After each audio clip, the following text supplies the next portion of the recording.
멤버십 종목 SKC를 리뷰하고 시작하겠습니다. 작년 8만원부터 목표가 20만원을 외치며 오랫동안 멤버십 주력으로 투자를 했는데요. 벌써 목표가에 도달을 했네요. 정말 무시무시하네요. 그렇게 다들 쳐다도 안 볼 때는 입이 튀어나오도록 줍줍거렸지만 요즘은 과거와 달리 공격적인 매수 의견은 전하지 않았습니다. 최근 신규 매수의 경우는 15만 1천원 라인에서 시작을 해보라는 의견을 전했고요. 매수를 하고 나서 조정을 받았지만 유안타 증권에 쓰레기 같은 매도 보고서가 나오는 바람에 관망 의견을 전했습니다. 요즘은 증권사의 부정적인 보고서 하나가 추세를 망가뜨리는 경우가 많았으니까요. 하지만 다른 증권사들에서 유안타 증권의 보고서를 반박하는 목표가 상향 리포트를 내보내며 반등에 성공했습니다. 그래도 보유만 하자는 의견만 전했습니다.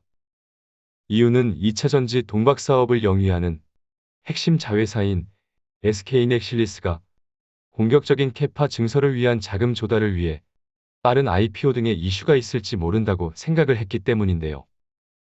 더불어 최근 지주사인 SK가 SK머티리얼즈 흡수 합병을 결정한 것처럼 SKC도 그럴 수 있다는 부담이 SKC 주가 흐름의 발목을 잡을 수도 있다는 불안감이 있었고요. 다행히 지난주 회사가 2024년까지는 SK넥실리스 상장을 하지 않을 거라고 발표를 하며 투자자의 불안감을 떨쳐주었습니다. SK와의 합병설에 대해서는 검토된 바가 없다고 잘라서 말하였는데요. 장기적으로 SKC의 몸집을 키워서 충분한 시간이 지나고 나서 합병 카드를 꺼내지 않을까 싶습니다. 어쨌든 회사의 입장을 봤을 때는 당분간은 너무 신경을 쓸 필요는 없겠다는 판단을 했습니다. 그래서 어제 잠들기 전에 멤버십을 통해 오래된 보유자의 경우는 지속 보유하라는 의견을 한 번 더 전했고요.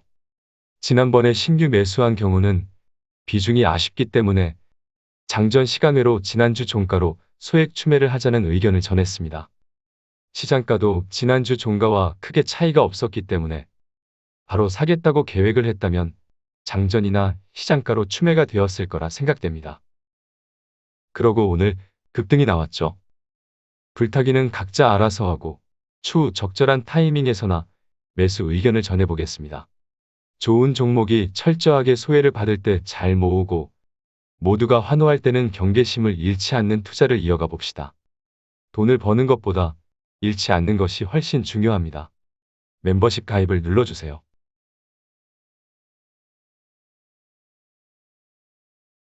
안녕하세요. 김떡상입니다. 몇 가지 중요한 지표를 살펴보고 시작합시다. 고객의 탁금이 여전히 70조에 육박하니 유동성은 여전히 풍부하네요. 이건 좋네요.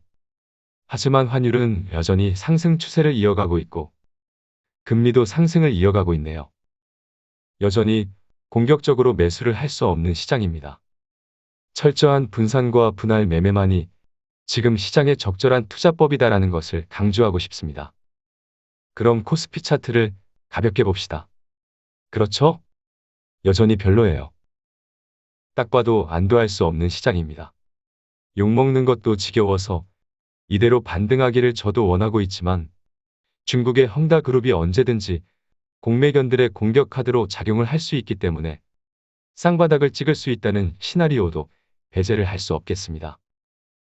대체로 관망하며 최소한의 대응력은 확보해 두는 것이 좋겠습니다. 그럼 바로 삼성전자를 먼저 살펴봅시다. 오늘 하이투자증권이 삼성전자의 3분기 영업이익을 17조 원으로 전망했네요. 실적은 엄청나군요. 환율 상승과 반도체, 스마트폰 부문의 실적 개선에 따라 시장 기대치를 상회하는 실적을 달성할 것이란 분석입니다. 특히 3분기 반도체 부문 영업이익은 전분기 대비 51% 증가하는 10조 5천억 원에 달할 것으로 예상했고요. 폴더블폰 흥행은 세상 사람 다 알기 때문에 생략하겠습니다. 그런데 목표가는 꼴랑 92,000원을 유지했네요. 이유는 최근 주가 안정은 일시적인 외국계 ETF 수급이 들어온 영향으로 풀이를 했고요. 아직 주가의 본격 상승 시기는 아닌 듯 하다는 코멘트를 했습니다. 일봉 차트를 봅시다. 분기 17조 원의 영업이익이 기대되어도 241선에 갇혀있는 꼬라지입니다. 오늘도 외국계 자금이 들어왔지만 이렇게 만신창이를 만들어 놓고 들어오는 양아치 자금이니 그냥 병 주고 약 주는 거에 불과하고요. 거래량도 별로입니다. 그냥 힘이 없더라도 이대로 올라만 주면 땡큐죠? 그래서 보유만 하고 관망입니다. 특이사항이 없습니다. 디램 업황이 4분기와 내년 상반기까지는 부진할 수 있어 발목을 잡을 수는 있다고 했죠? 징징이가 될 것 같으면 적절하게 탈출을 하면 됩니다. 하지만 삼성전자 투자의 가장 중요한 요소는 비메모리 파운드리 사업의 성장이고요. 내년 하반기부터는 발목을 잡는 디램 업황도 상승 사이클에 재진입할 수 있으니 길게 보는 투자자만이 보유할 수 있겠습니다.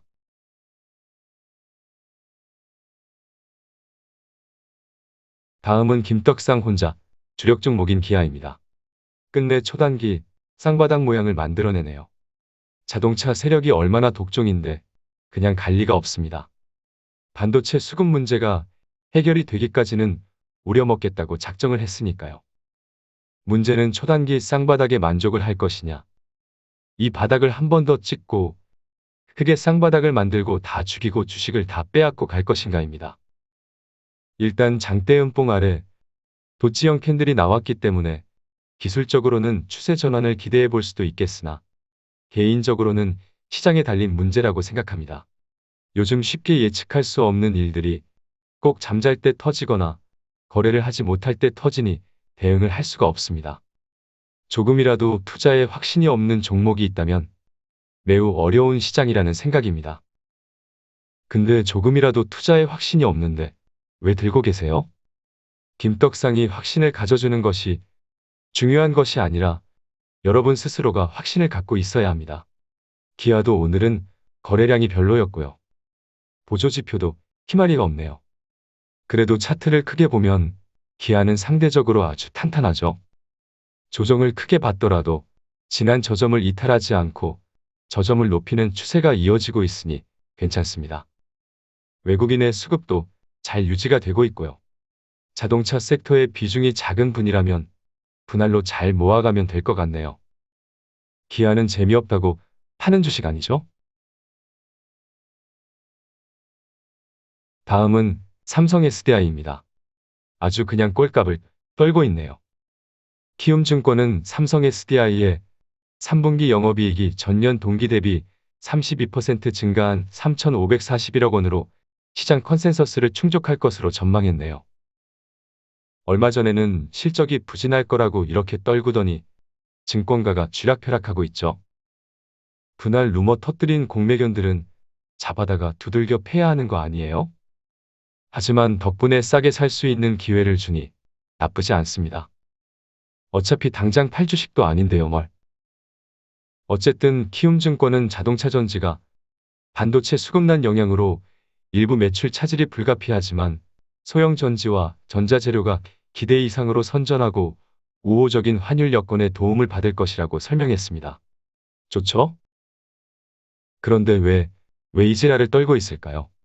이런 게 주식입니다. 머리를 굴릴 필요가 없어요. 그냥 지들 마음대로 코에 걸면 코걸이, 귀에 걸면 귀걸이입니다. 기가 막히다가도 코가 막히는 시장입니다.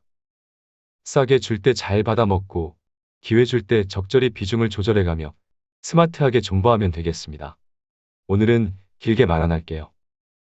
2차전지, 소재주와의 갭이 더 벌어지고 있죠. 이렇게 갭이 커지면 배터리 기업으로 수급이 넘어오지 않을 수가 없어요. 연말에 떡상 파티나 하러 갑시다. 존버. 종목당 투자 금액은 투자에 앞서 각자 결정을 하시면 되고요.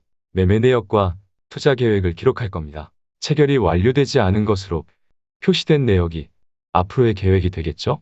수익을 실현하면 평단이 낮아지고 일부 손절을 할 경우 평단이 높아지니 정확한 평단가를 측정할 수 있겠습니다.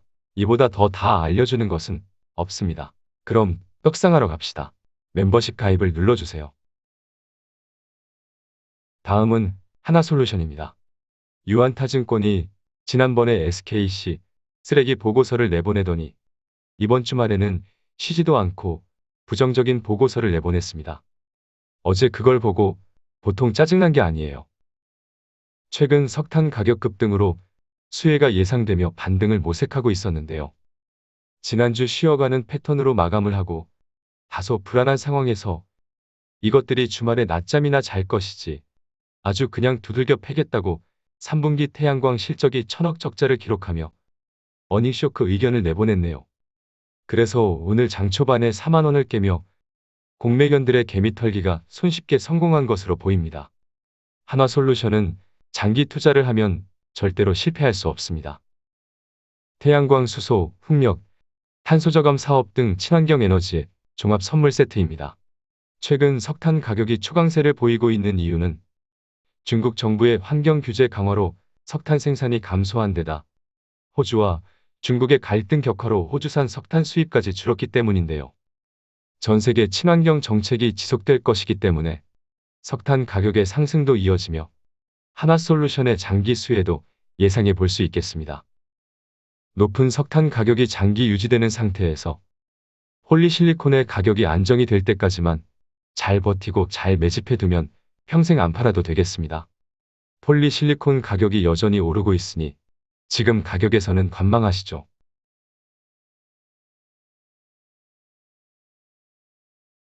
마지막으로 카카오를 봅시다. 드디어 5일선 위로 올라섰습니다. 하지만 힘이 없죠? 거래량도 아주 별로고요. 반등을 기대하기는 어렵지만 지금과 같이 하락이 확실하게 멈춰주는 것만으로도 충분히 의미가 있다는 생각입니다. 그럼 앞으로 진행될 국정감사와 관련해서 어떻게 흘러가고 있는지나 살펴봅시다. 김상훈 의원은 카카오의 채용 문제를 질타했는데요. 카카오가 지난해 12월부터 올해 8월까지 검찰, 경찰, 금융감독원, 청와대 퇴직자 4명을 채용했는데 그 이유가 플랫폼 규제 강화에 대처하기 위한 차원이라는 지적을 했습니다. 국정감사에서 태클을 걸기 위해 벼르고 있겠지만 제가 보기엔 짜맞추기 의심이고 문제 삼을 이슈는 아니라는 생각이네요. 국회의원들이 할 일이 더럽게 없나 봅니다.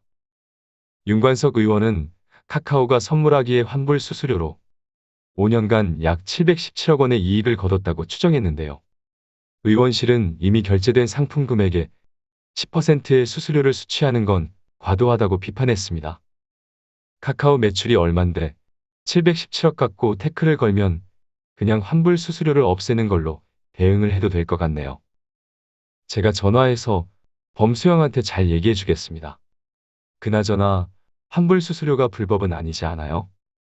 다들 할 일이 더럽게 없나 봅니다. 거대 여당인 더불어민주당은 앞서 카카오의 기업 인수합병 심사 44건을 공정위가 모두 승인해준 점을 꼬집기도 했는데요. 카카오의 무분별한 사업 확장에 관련 부처가 제대로 제동을 걸지 못했다는 거죠. 지들이 일을 잘 못해놓고 창피한 줄 알아야지 적반하장이죠. 근데 인수합병이 많은 것이 불법인가요? 우리나라 법치주의 아니에요? 제가 보기에 법적으로 전혀 문제가 없는데 왜 이 지랄들일까요? 참 미스테리예요.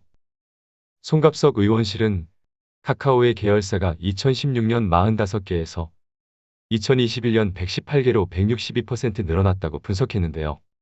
이는 71개 대기업 집단 중 가장 높은 계열사 수 증가율이군요. 적당히 좀 하지 과하긴 한가 보네요. 근데 우리나라 법에 계열사 수 제한이 있나요? 그냥 무슨 죄를 지었는지 몰라서 물어보는 거예요.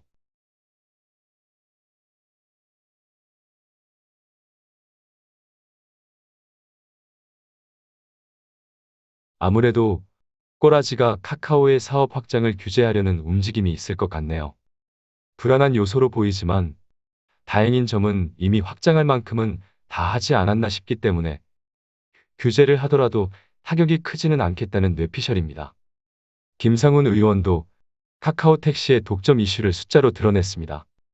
택시기사 10명 중 9명 이상이 카카오 모빌리티의 택시 호출 앱 카카오티를 쓰고 있고 지난 6월 기준 전국 가맹택시 78%가 카카오 소속이란 점을 지적했습니다. 국회가 아주 그냥 벼르고 있습니다. 국회 산자위 관계자는 국감을 앞두고 카카오의 불합리한 의사결정이나 잘못된 경영행태를 지적하기 위해 자료를 준비 중인 의원실이 적지 않은 상황이라고 설명했답니다. 10월에 있을 국정감사가 악재 소멸이 될지 더 큰 규제 불안감을 심어줄지는 지켜볼 문제입니다. 따라서 당장의 추세 전환을 기대하고 공격적인 매수는 할 수 없고요. 바닥을 다지는 흐름이 최선이 되지 않을까 싶습니다. 카카오는 장기적으로 투자 매력이 충분한 기업입니다. 단지 단기적으로 지금과 같은 불확실성이 언제 해소가 되며 안개가 걷힐 것인가의 문제입니다. 조금 더 상황을 지켜보면서 업데이트하며 의견을 전하는 것으로 하겠습니다.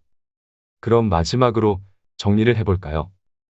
SKC는 여전히 불타기밖에 타점이 없으니 보유만 하고요. 삼성전자도 보유만 하면 되고요.